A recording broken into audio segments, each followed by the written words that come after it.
Bueno, y seguimos, estamos de nuevo conectados a esta hora en vivo con la Feria Virtual del Libro Académico y ahora llegamos con Ediciones Uniandes, editorial de la Universidad de los Andes. Estaremos con el autor del libro The Vulgarity of Democracy, quien nos hablará de su obra. Los dejo con María Victoria González, coordinadora de divulgación de Ediciones Uniandes. María Victoria, muy buenos días, bienvenida. Buenos días, Milena. Muchas gracias. Muchas gracias a ustedes, a nuestros invitados, a la gente que nos está viendo en este momento. Queremos darle las gracias principalmente a eLibros y Redbook por esta invitación a participar en la primera Feria Virtual del Libro Académico. En nombre de la Universidad de los Andes, de la Facultad de Ciencias Sociales y de Ediciones Uniandes, les damos la bienvenida a nuestra primera charla en este evento virtual. En esta ocasión vamos a presentar un libro editado a finales del año pasado. Se trata de la Facultad de Ciencias Sociales, del texto de Vulgarity of Democracy, un libro que explora aspectos estéticos y afectivos de la democracia a través de una exploración etnográfica visual sobre pornografía política, populismo y los usos públicos del machismo en Guayaquil, Ecuador, durante los 80, un periodo caracterizado por la implantación del neoliberalismo. Esta charla será un diálogo sobre los grandes ejes temáticos del libro y de su contextualización. Nos acompaña desde Cuenca Jorge Núñez. Él es PhD de antropología de USA Davis. Trabaja como investigador en Caleido Centro de Etnografía Interdisciplinaria de la Universidad de Cuenca y Flasco, Ecuador. Y por supuesto nos acompaña el autor del texto, es el profesor Xavier Andrade, PhD en antropología de New School for Social Research, profesor asociado y coordinador del Laboratorio de Antropología de la Imagen del Departamento de Antropología de la Universidad de los Andes. Sin más, les doy la bienvenida a ustedes por participar. Muchísimas gracias y tenemos alrededor de 35 minutos para hacer esta charla. Luego habrá 10 minuticos para preguntas, comentarios, etcétera. Entonces, bienvenidos y muchas gracias. Muchísimas gracias, María Victoria. Gracias a los organizadores de la Feria del Libro, a la Universidad de los Andes por invitarme, claro, a X también por la invitación. Para mí es realmente un honor y estoy muy contento de moderar la presentación de este libro por dos razones. La primera es, X ha sido un mentor para mí en la antropología y hemos trabajado ya varios años, mejor no mencionar. Y la segunda es porque creo que el libro que vamos a presentar hoy día es extremadamente pertinente para entender no solo la coyuntura, sino incluso el contexto post-pandemia en términos políticos. Lo que vamos a hacer es una pequeña conversación entre X y yo. Yo voy a hacer una muy breve presentación de algunas cosas que llamaron la atención a mí como lector. Después he preparado algunas preguntas, pero la idea es también que la gente que nos está viendo participe. Si hay bastantes preguntas en YouTube, yo me voy a callar. Entonces lo que les recomiendo es que empiecen a preguntar. Bienvenido X y no sé si quieres decir algo antes de que lea algo. No, agradecido por esa presentación y tener la posibilidad de dialogar sobre el libro, ¿no? Y nada, entremos en materia nada más. Bueno, hagámoslo. La vulgaridad de la democracia está escrito en varios registros etnográficos que combinan situaciones de trabajo de campo hilarantes, con debates críticos sobre masculinidades, el concepto de cultura y lo popular, así como intervenciones teóricas direccionadas hacia la antropología visual y la antropología del periodismo. Particular mención merece la tensión creada entre los enfoques de economía política y el giro neomaterialista para entender la pornografía política vehiculada por imágenes en caricaturas. X. Andrade nos ofrece una etnografía atenta a los aspectos mundanos, contradictorios y hasta ridículos del trabajo de campo. Y en esto es algo que me encantaría conversar más adelante, es sobre la cantidad de situaciones de trabajo de campo en donde la etnografía misma es desestabilizada. Voy a contar una nada más y tiene que ver con una de las partes que hace el libro es seguir el material de Pancho Jaime, que es, vamos a hablar de él, que es el personaje principal en las universidades. Y claro, cuando él está viendo cómo circula el material de Pancho Jaime entre los periodistas, va a una reunión con una profesora en la Universidad de Comunicación, en la ciudad donde él está haciendo su trabajo de campo, que es Guayaquil. y esta profesora está completamente desconcertada por qué elige este personaje. Y después de decirle que es burdo y que es un problema su elección de tema de disertación doctoral, empieza a recitar poemas. Y X nos describe en detalle los 45 minutos en los cuales él es la única audiencia que hay para estos poemas de dedicatoria a Guayaquil. El libro cubre 20 años del itinerario intelectual de Andrade, empezando por sus teorizaciones sobre masculinidades a finales de los 90, su posterior trabajo como articulista en Guayaquil entre el 2008 y el 2010, donde también inicia su carrera en el mundo del arte, pasando por su contribución a la creación de los espacios de antropología visual en Quito y en Guayaquil. Y sus últimos intereses también se reflejan en el libro sobre narcoestéticas. Finalmente, La vulgaridad de la democracia en Ecuador es una etnografía llena de sorpresas y, para mí, sofisticaciones y gestos interdisciplinarios. Por ejemplo, el pie de página 1, cuando ustedes empiezan el libro, se lee como la contraportada de un antropólogo exiliado en Guayaquil, que se cuela en un periódico para obligarse a escribir su diario de campo sobre la regeneración urbana y la limpieza sociológica de la ciudad.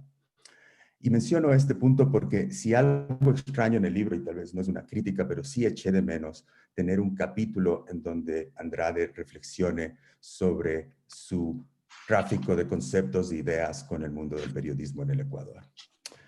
Eso, X, bienvenido. Cuéntanos algo de tu libro antes de empezar con las preguntas, algo que venga a tu cabeza. Creo que haces una súper introducción porque el libro lidia con materiales culturales muy problemáticos, ¿no? Para que la gente tenga una contextualización de esto, el libro es el gran tema del libro es la pornografía política y la masculinidad como uno de los tropos centrales dentro de la pornografía política. Para entender un momento concreto del Ecuador, que son los años 80, en los cuales el país empieza a entrar en un proceso de neoliberalización de la economía, a través de un régimen profundamente represivo y autoritario como el de León Febres Cordero Rivadeneira, caracterizado además por la persecución a la prensa. Entonces, el hecho de que estos materiales que fueron producidos, como tú bien dijiste, por un periodista guayaquileño, un personaje del que hablaremos de extensión porque es un personaje extremadamente complejo, es un manojo de contradicciones, y una de esas le promovió a continuar publicando una suerte de pasquín al principio, una suerte de panfleto al principio, y luego un periódico y luego una revista de corte crítico sobre la política y la democracia en el país, ¿no? Entonces, por un lado está ese elemento, y por otro lado está el elemento del populismo guayaquileño, concretamente. Entonces, ¿cómo la pornografía política, los discursos sobre masculinidad en la esfera pública y la tradición populista anclada en la ciudad de Guayaquil desde los años 50, emerge en los 80s o reemerge renovada en los 80s con mucha fuerza, es lo que conduce mi estudio, ¿no? El libro tiene 3 secciones, 6 capítulos, y cada uno de ellos tiene como la misión de mirar los mismos materiales culturales desde una perspectiva diferente, ¿no es cierto? Como antropólogos, tradicionalmente lo que hacemos es estudios de comunidades. Esa es la gran tradición de la antropología. Y yo desde tempranamente en mi país, como que me alejé de esa tradición y preferí vincularme a temas urbanos inicialmente, y a partir de los 90s, cuando hago mi doctorado en Nueva York, descubro la atención de la antropología sobre el mundo de la imagen, con mucha fuerza, a través de mis profesores, particularmente a través del trabajo de Deborah Poole, cuyo libro Visión, Raza y Modernidad, la emergencia de la imagen del mundo andino, fue trascendental en mi propia formación, ¿no? Por eso, como bien dices tú, hay una mezcla de economía política y de cuestiones de representación, conjugadas a través de la obra de Poole principalmente, que es una economía visual de las imágenes, ¿no? Muy bien. Empecemos a hablar de Pancho Jaime, digamos. En el libro uno aprende que trabajó en una revista pornográfica en Los Ángeles, que fue miembro activo de la comunidad migrante ecuatoriana, se convirtió en gestor cultural del mundo del rock, tuvo una banda muy activa, pero que sonaba muy mal. Después fue encarcelado y se dedicó al periodismo político, underground, y esto lo hizo a tiempo completo. Fue un devoto adventista, ¿no es cierto? Y un perseguido político, y fue asesinado en un asesinato lleno de misterio. Y tú decides en el libro caracterizarlo, incluir todas estas facetas en lo que denominas un productor cultural. ¿Podrías hablarnos un poco de qué estás intentando conceptualizar en todas estas contradicciones y complejidades? Sí, ahí hay son dos comentarios los que merecen tu pregunta, ¿no? Primero, mi libro es una crítica a la idealización de lo popular en la antropología. La gran tendencia en la antropología nuevamente es de idealizar el mundo de lo popular, a buscar cuestiones de resistencia, por ejemplo, frente a las hegemonías o la dominación política, etcétera, etcétera. Y al mismo tiempo olvidar las características profundamente autoritarias que bien puede tener lo popular, porque lo popular es un conjunto de contradicciones. Y Pancho Jaime me parecía un personaje tan complejo, tan contradictorio. Era un devoto adventista de un movimiento súper minoritario del adventismo que es mucho más ortodoxo.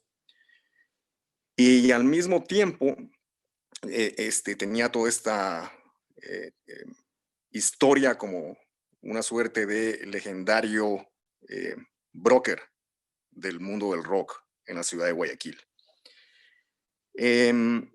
Y de ahí pasa esta crítica política, y en esa forma de ejercicio político a través de las revistas que producía, que se caracterizaban por un lenguaje bastante soez, bastante obsceno, y por el uso de caricaturas políticas de tinte pornográfico, es decir, las representaciones de las élites que se hacían en estas revistas y que yo las reproduzco en 50 imágenes en mi libro, develaban el behind the scenes de la política, desvirtuaban la imagen pública que los políticos construyen sobre sí mismos, y para atacarlos, la principal forma de ataque era precisamente el uso de estas nociones hegemónicas de masculinidad, súper machistas.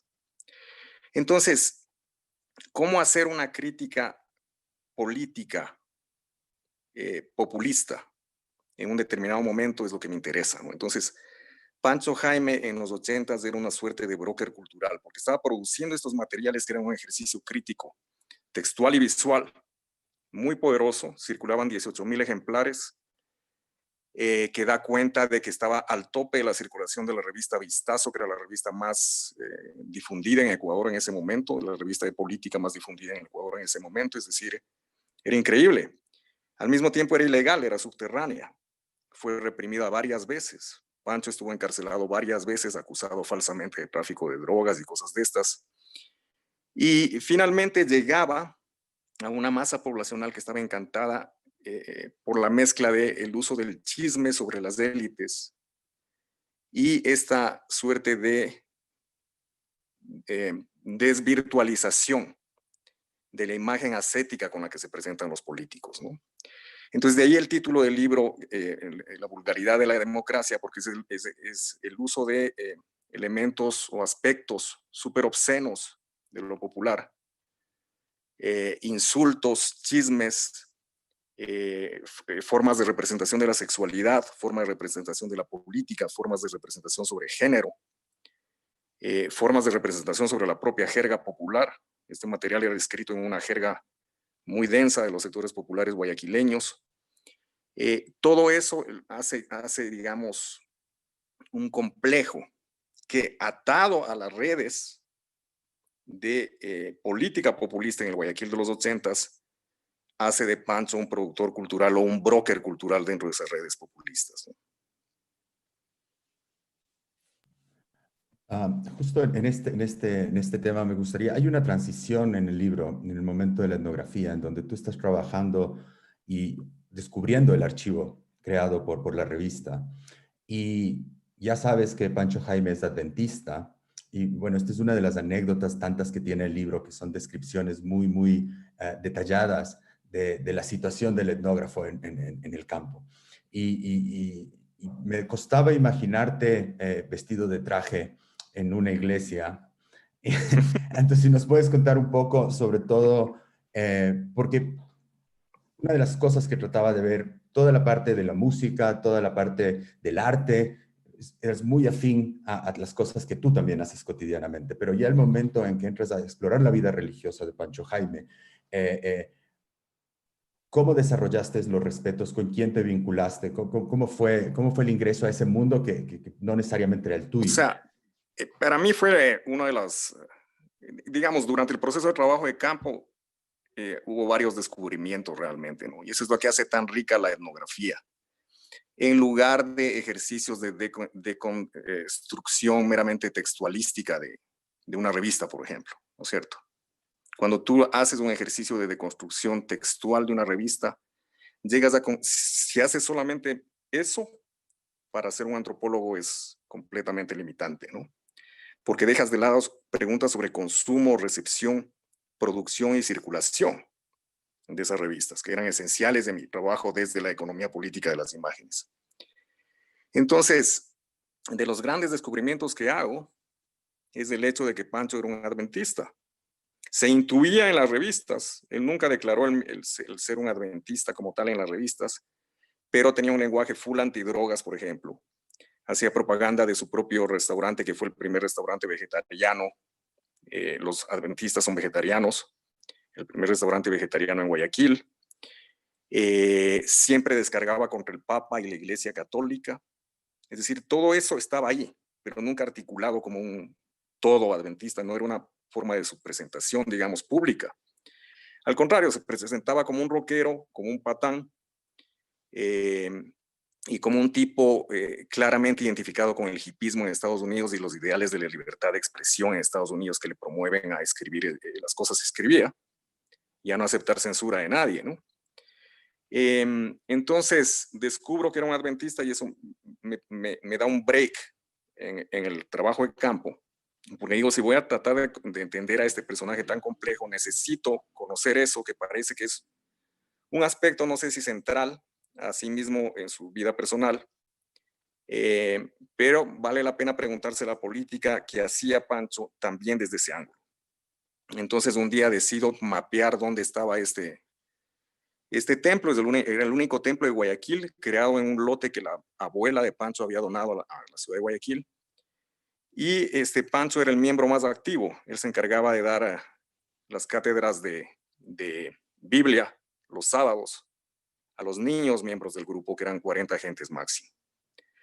Entonces los miembros del grupo no se entendían cómo Pancho tenía esta doble faceta, porque era el más devoto adventista que podían imaginarse, era el ejemplo de la iglesia, pero salía del templo y estaba produciendo esa crítica que era claramente grotesca, claramente obscena, claramente insultante. Entonces para ellos era como tenían como una teoría sobre como de doble personalidad de Pancho, ¿no? Porque realmente eran dos cosas completamente diferentes y dos lenguajes muy diferentes, porque Pancho era un tipo muy, muy culto, muy mesurado en su tratar cotidiano con los hermanitos, ¿no?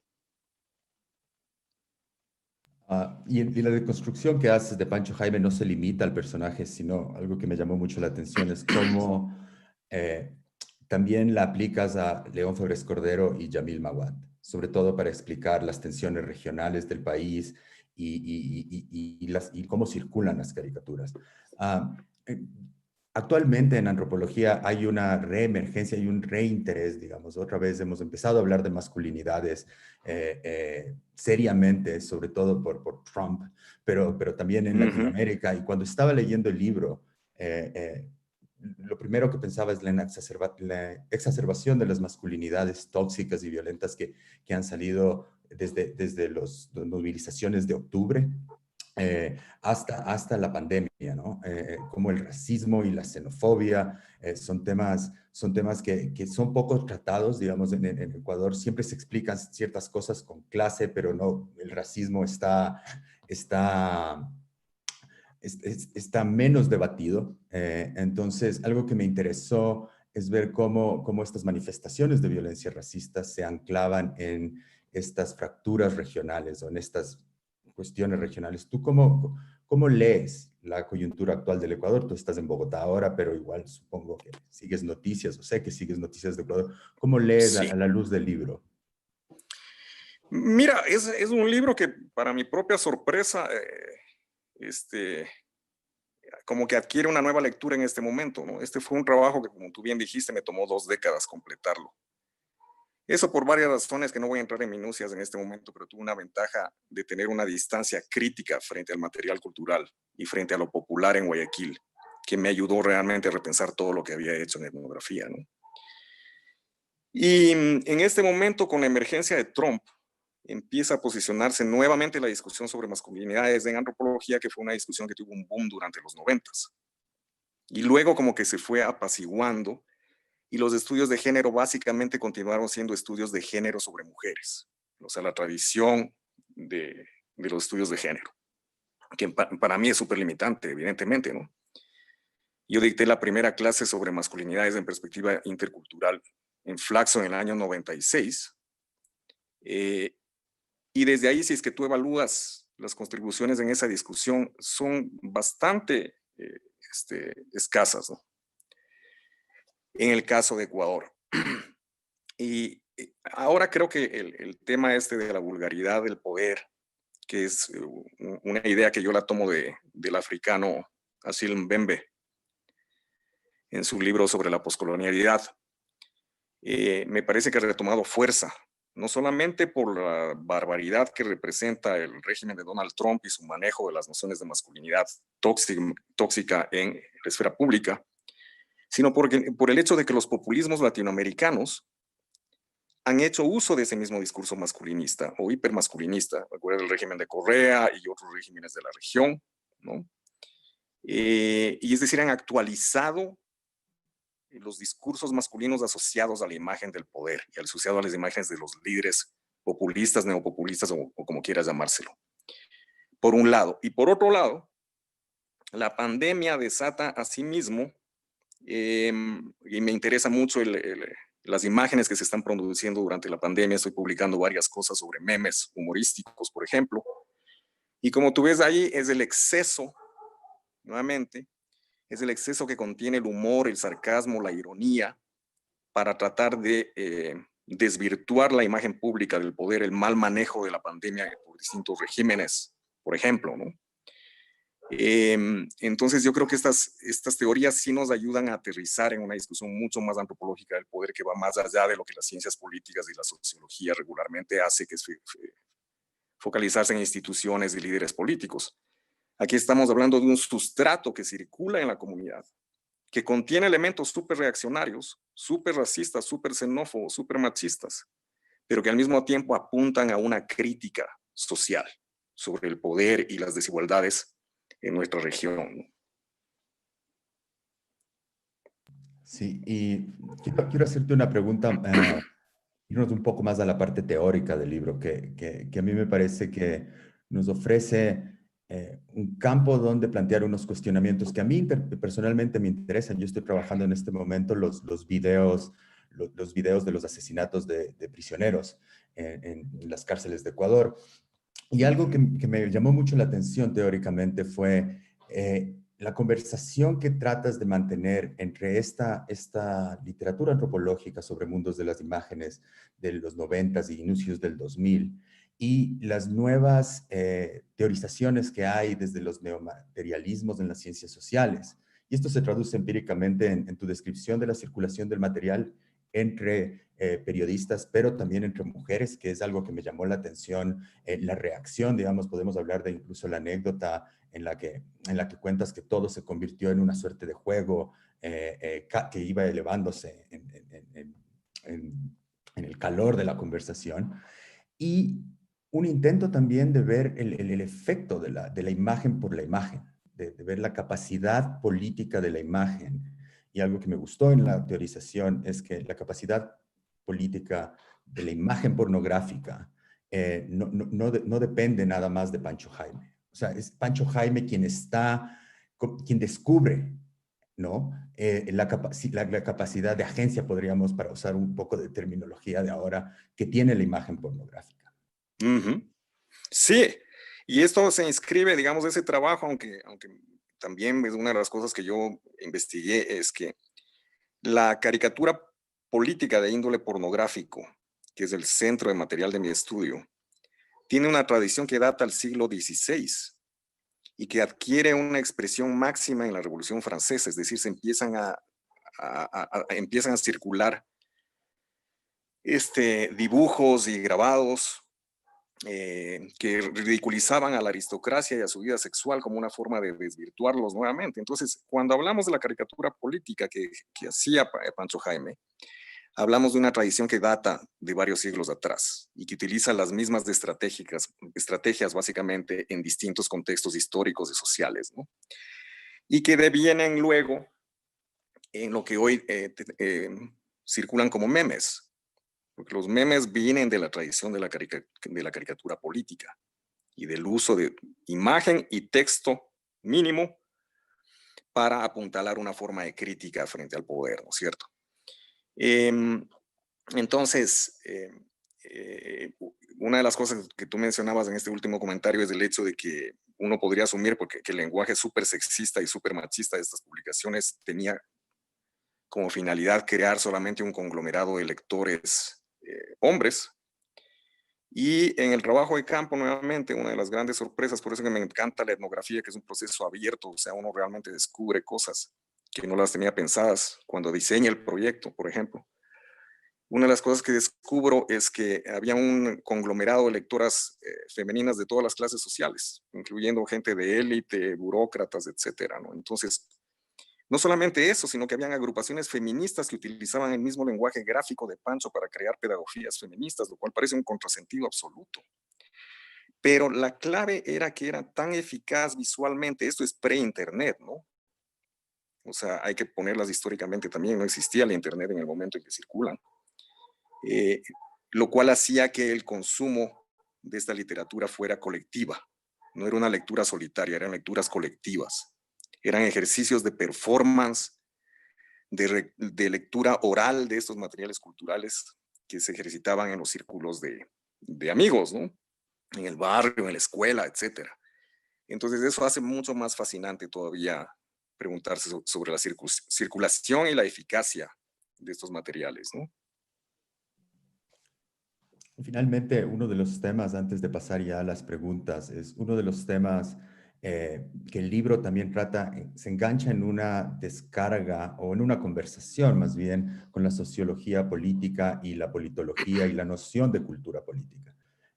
Hay una preocupación que transita todo el libro sobre las complicidades de la academia y la prensa en construir imágenes, y, digamos, en usar la vulgaridad no como un objeto de estudio, sino como una suerte de denigrarla moralmente. Sí. ¿Cuál es ese debate? ¿Cuál es tu interés particular ahí? Lo que me interesaba era cómo criticar el hecho de que estereotipos que se tienen sobre regiones y sobre ciudades en Ecuador, para la gente que no conoce, Ecuador es un país bipolar realmente, entre Quito y Guayaquil, entre la costa y la sierra. Hay una tradición larguísima, el libro también aborda eso, de oposición regional y de estereotipos sobre masculinidad, ¿no es cierto? Que son los que se activan en la esfera pública de una u otra manera. Entonces, a mí me parece que la tradición sociológica y de ciencia política en el Ecuador utilizaba esos mismos estereotipos sin beneficio de inventario para hacer ejercicio crítico frente al populismo en el país, ¿no? Durante la época en que yo estoy investigando. Entonces, de ahí mi crítica, digamos, al concepto de cultura, para empezar, que me parece que es un concepto que es inútil, y al concepto de cultura política en la tradición sociológica de Ecuador, ¿no?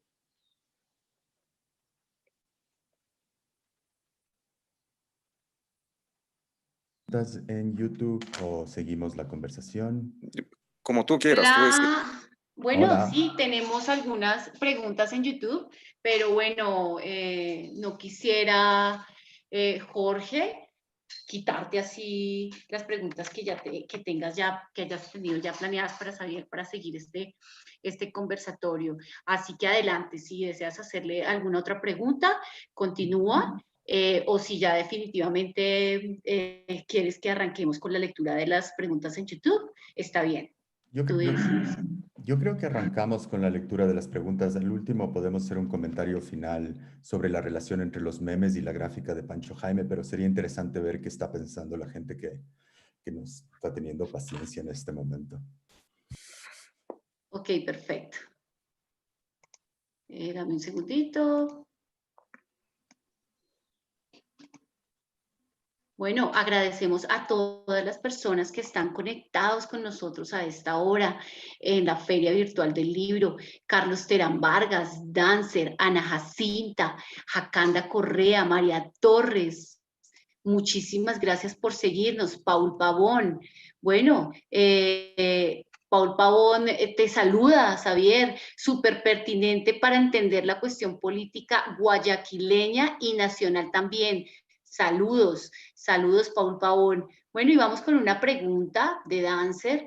¿Qué cambios relacionados a ideas colectivas de masculinidades percibes en la sátira política en el Ecuador? ¿Seguimos siendo una sociedad tan machista como en aquella época o hay algún cambio? Mira, yo diría que con la expansión del Internet y con el uso de memes en particular, que es la inquietud que tenía también Jorge, ciertas formas de discursos masculinistas se han expandido con mucha fuerza, por un lado.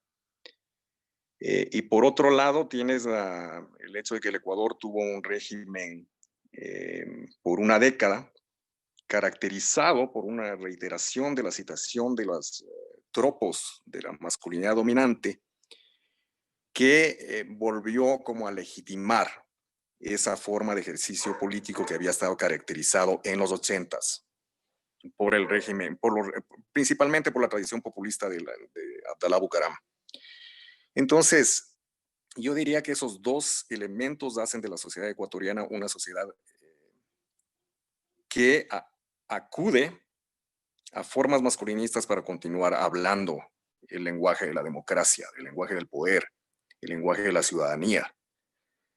Y digamos, evidentemente lo que ha cambiado es que hay más movilización política de minorías sexuales, se han ganado derechos considerablemente en las 2 décadas que separan, o en las 4 décadas que separan los 80s con el momento presente. Pero al mismo tiempo el retorno de la masculinidad como un tropo dominante en las imágenes de la política y en el ejercicio de la representación de la política me parece que es algo que tiene que considerarse, ¿no? Ok, Xavier, muchas gracias. Bueno, Carlos Terán Vargas también te saluda, que le da mucha alegría verte en este espacio. ¿Cómo se establece el diálogo entre las etnografías contemporáneas, aquello que el Haik denomina imagen work, por ejemplo, y tu método de trabajo en esta investigación? Sí, las teorías de Tarek El Haik tienen que ver con la idea del antropólogo como curador de imágenes. Hemos escrito juntos con Tarek, él trabaja sobre cine y artistas transmedia en Ciudad de México. Y siempre es una influencia muy fuerte en el sentido de que mi aproximación ahora es una aproximación como de curaduría de imágenes para todo lo que hago. Puede ser memes o puede ser pornografía política, ¿no? Desde los 90 estoy involucrado en el mundo de la antropología visual fundamentalmente. Y lo que me interesaba en este libro, que si bien se presenta como un libro académico, y si bien es un libro académico, tiene inserta un ejercicio curatorial sobre las imágenes que da cuenta de el ensamblaje emergente de producción de afectos y de efectos que tenían estas revistas sobre sus audiencias, ¿no? El libro tiene 50 imágenes curadas con ese criterio. Ok, Muchas gracias, Carolina Romero. Muchísimas gracias por seguirnos a esta hora. ¿Cómo son entendidos estos actos discursivos en la contemporaneidad nos dice Estivalis Vanegas? Muchas gracias, Estivalis, por participar en este chat. ¿Cómo son entendidos estos actos discursivos en la contemporaneidad, Xavier? Bueno, esa es una pregunta que supondría realmente tener una perspectiva mucho más comparada interculturalmente, intersocietalmente, ¿no? El uso de caricatura política de tinte pornográfico, digamos, en mi investigación me tocó buscar en todo lado y tenía desde materiales de India, de Israel, de Palestina, de Ecuador, de Colombia, de Estados Unidos, ciertamente, que daban cuenta del uso de estas estrategias de representación en distintos momentos históricos con la finalidad de criticar al poder. Y yo creo que en este momento, digamos, con la expansión de la digitalización de las imágenes, nos toca lidiar con procesos emergentes de esta naturaleza. Hay un doble filo en este tipo de materiales. Es un material bastante contradictorio porque puede ser, como ya he dicho, recontra misógino, por ejemplo, y al mismo tiempo ser una forma súper efectiva de destruir al poder político, ¿no? Entonces, toca acercarse con cierto cuidado a estos materiales, pero creo que vale la pena porque dan cuenta de la complejidad del poder y sus operaciones sobre los ciudadanos. Bueno, añade Estivalis Vanegas, los discursos en torno a la vulgaridad, a la obscenidad, en mi opinión, los encuentro como un acto de audacia para acceder a una porción de la verdad.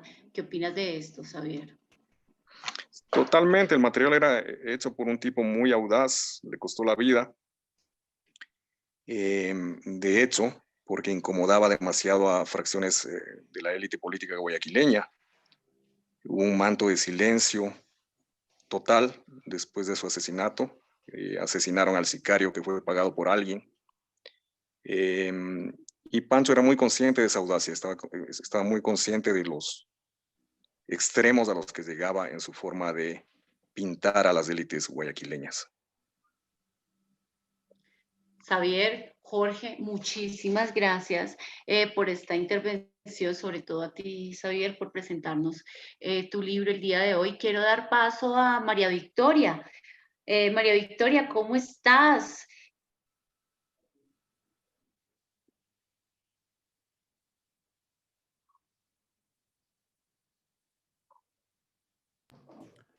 ¿Me escuchan? Hola. Sí. Te escuchamos bien. Vale, muy bien, muy entretenida con la charla, con esta participación. Entonces, quería invitarlos a una lectura a propósito de los memes que hizo Xavier hace poco en la revista 070. Se trata de la reemergencia de la naturaleza en tiempos del encierro, un artículo muy interesante. Entonces, que quisiera invitarlos en la revista 070. Y para cerrar este conversatorio, pues nada, yo quería, no sé si Jorge quisiera hacer algún comentario de cierre final. Tenemos unos minutos antes de la finalización de la charla. Sí, y es un comentario para ti, María Victoria, y para X también. Es interesante, el libro está en inglés y por lo general cuando se publica en inglés vienen de prensas norteamericanas y son autores que pueden estar en Latinoamérica o están trabajando allá. Pero este es un libro que lo publica la Universidad de los Andes y a mí lo que me parece interesante, sobre todo al interior de la disciplina, es la posibilidad, digamos, en ese sentido yo creo que la vulgaridad de la democracia es pionero en términos de que está abriendo un público desde editoriales antropológicas en Ecuador, en Colombia, para también llegar al público anglosajón. Digamos, ahí a los antropólogos que estamos escribiendo en los dos idiomas nos toca un doble trabajo, que es básicamente tener el material también disponible en castellano, pero en este sentido creo que hay una apuesta de más largo aliento que le comenté a X y que me pareció algo que se debería debatir más a fondo en el futuro. Y muchísimas gracias a ti, María Victoria, a los organizadores de la Feria del Libro YX de nuevo por invitarme. Gracias. Vale, pues. Muchísimas gracias, Jorge, María Victoria. No quisiera despedir, Xavier, este espacio, todavía quisiera como aprovechar estos 5 minutos que nos quedan, porque nos llegó una última pregunta y no me gustaría para nada que las personas que nos escuchan en este momento, que son muchísimas, se fueran con incógnitas. Entonces voy a trasladar la última pregunta, ya no sigan preguntando más por el chat porque ya nos vamos, sé que quieren continuar con nosotros, pero tenemos que irnos. Bueno, entonces María Fernanda Cartagena pregunta, ¿cómo percibes los efectos de los movimientos feministas en los discursos hegemónicos masculinos de los políticos de la actualidad?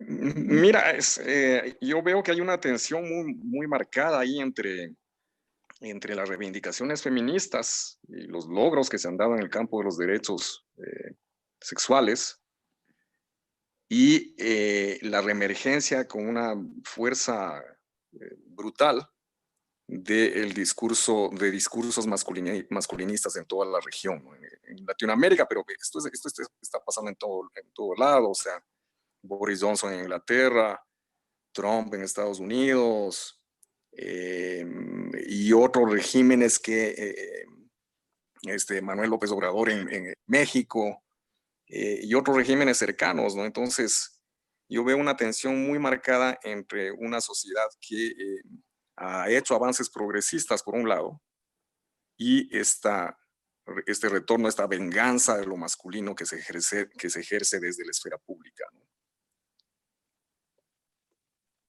Muchísimas gracias, Xavier. Bueno, y ahora sí, muchas gracias, Xavier, Jorge y María Victoria, por esta presentación. Gracias a todos los que se conectan con nosotros hasta ahora. Recuerden que pueden adquirir los libros de la editorial de la Universidad de los Andes, incluido a través de redbooks.com.cos, que nos está mostrando Xavier muy bien, y a través de elibro.net. En nuestro canal de YouTube hemos creado una lista titulada Un Instante con los Autores. Allí podrán encontrar algunas de las obras destacadas de las diferentes editoriales que participan en esta primera versión de la Feria Virtual del Libro Académico. Regresamos a las 2 de la tarde con estudios sobre el cine Latinoamérica en el siglo XXI, un libro que nos presenta la editorial Uniagustiniana. Nos vemos a las 2 de la tarde. Muchas gracias por seguirnos, muchas gracias por preferir.